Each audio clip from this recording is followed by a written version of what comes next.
Welcome to Expand Your Mind, the podcast where we explore the fascinating corners of our world and the stories they hold. I'm James. And I'm Martha. Today, James, you've brought us a story about a place that feels almost mythical, a place on the very edge of the world. That's the perfect way to describe it. Today we're traveling to the remote archipelago of St. Kilda off the coast of Scotland. It's a place of staggering beauty, incredible human resilience, and ultimately a heartbreaking loss. I know it's a UNESCO World Heritage Site, but I get the sense its story is much deeper than just a nature preserve. Oh, much deeper. For over 2,000 years, this tiny cluster of islands was home to a unique community, completely isolated from the rest of the world. And their story is one of a life lived in a way that's almost impossible for us to imagine today. So paint a picture for us. Where exactly is St. Kilda, and what does it look like? Imagine you're in the Outer Hebrides of Scotland. Now travel 40 miles further west into the wild North Atlantic. That's where you'll find it. It's an archipelago, with the main island being Hirta, where the only village was located. Then you have the smaller islands of Doon, Soyal, and Borai. And the landscape, it's just epic.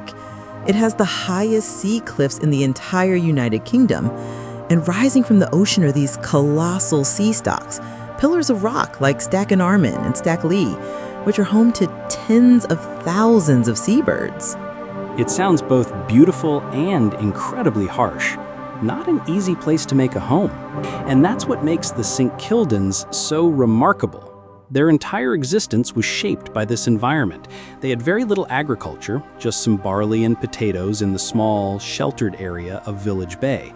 Their currency, their food, their culture, it all revolved around one thing. Let me guess, the sea? Close. The birds that lived on the sea. Specifically, seabirds. Birds? You mean their entire diet was based on birds? Almost entirely.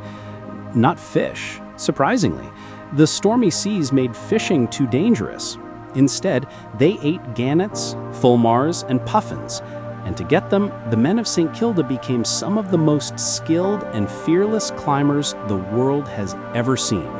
They were known as cragsmen. So they would scale those massive sea cliffs you mentioned, without modern equipment. Exactly. Barefoot, using ropes made of horsehair and plaited grass.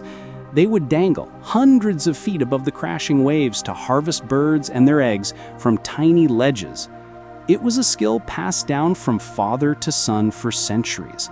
Their lives literally depended on their balance and bravery. That's incredible.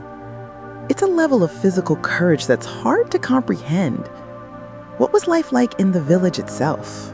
It was a very close-knit communal society, uniquely democratic in a way. Every morning, the men would meet in the center of the village street for what was known as the St. Kilda Parliament. They'd discuss the day's work, who would go out to the cliffs, who would tend the crops, who would do repairs. Every man had an equal say. A daily democratic meeting. That already sounds more advanced than a lot of places at the time. It was, and they had this fascinating architecture.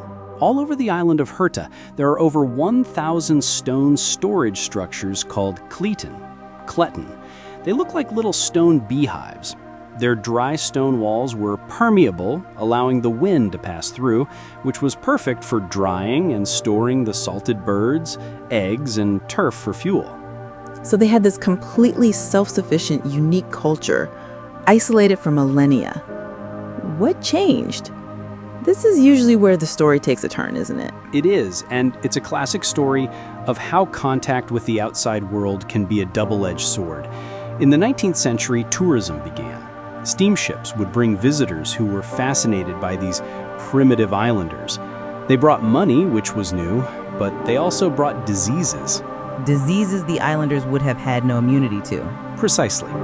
For centuries, St. Kilda had suffered from a condition they called the 8-day sickness, which we now know was tetanus infantum. It caused an appallingly high infant mortality rate. But the new contact brought new illnesses that affected the adult population. Influenza, the common cold, things that were minor for the visitors could be devastating for the St. Kildans. Then came the First World War. The Royal Navy established a station on Herta. For the first time, St. Kilda had regular, reliable communication with the mainland. I can imagine that must have changed everything. It did, and it even brought the war to their doorstep. In 1918, a German U-boat surfaced in the bay and shelled the island, destroying the wireless station and the church manse. Wow. So this tiny, isolated community was suddenly part of a global conflict. Exactly. And after the war, the young men who had been exposed to the outside world started to feel that their traditional way of life was no longer sustainable. More and more young islanders began to leave for the mainland or even emigrate to Australia. So the population started to dwindle. It dwindled rapidly. By the late 1920s, the situation was dire. The population was aging, crop failures were common, and after a series of health crises, including the death of a young woman from appendicitis who couldn't be evacuated in time, the islanders made a decision. They decided to leave. Yes, in 1930, the remaining 36 islanders wrote a collective petition to the government requesting to be evacuated from their home, a home their ancestors had lived in for thousands of years. They stated that their life was no longer sustainable and they couldn't stay for another winter. That must have been an unbelievably difficult decision to make. To choose to abandon your entire world. I can't even imagine. And so, on August 29th, 1930, the ship HMS Harebell arrived. The islanders gathered their few belongings.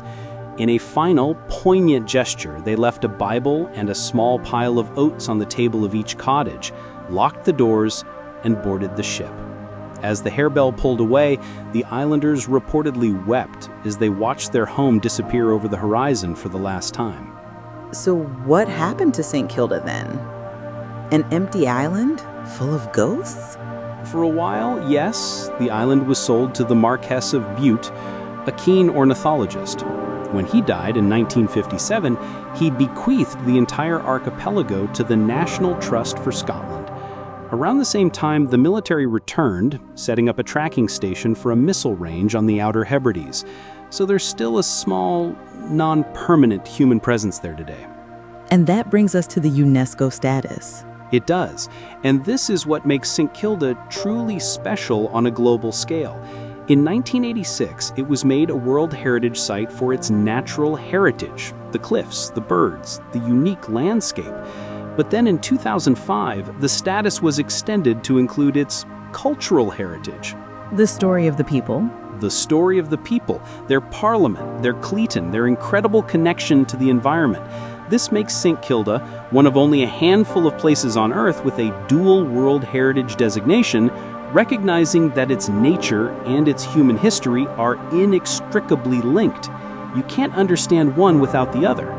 So the legacy isn't just a loss, it's also a preservation. I think that's the perfect way to see it. And some living legacies remain. The Soye sheep, a rare, primitive breed that has lived on the islands for thousands of years, still roam free. And conservationists and scientists work tirelessly to study and protect the seabird colonies, which are of global importance. It's a powerful story. It's about this incredibly resilient culture. But it's also a cautionary tale about the fragility of such a unique way of life when confronted with the modern world. It really is. St. Kilda is more than just a beautiful, empty place. It's a monument to a lost way of being. When you visit today, you can walk through the restored village street, look into the empty cottages, and almost hear the echoes of this St. Kilda Parliament discussing the day's perilous work on the cliffs. It's a ghost of a culture, preserved in stone and sea spray. A dual legacy of natural wonder and human memory. A perfect story to expand the mind. Thank you for sharing that, James. My pleasure, Martha. It's a story that has always stuck with me. That's all the time we have for today. Thank you for joining us on Expand Your Mind. We hope you'll join us next time as we explore another fascinating piece of our world. Until then, stay curious.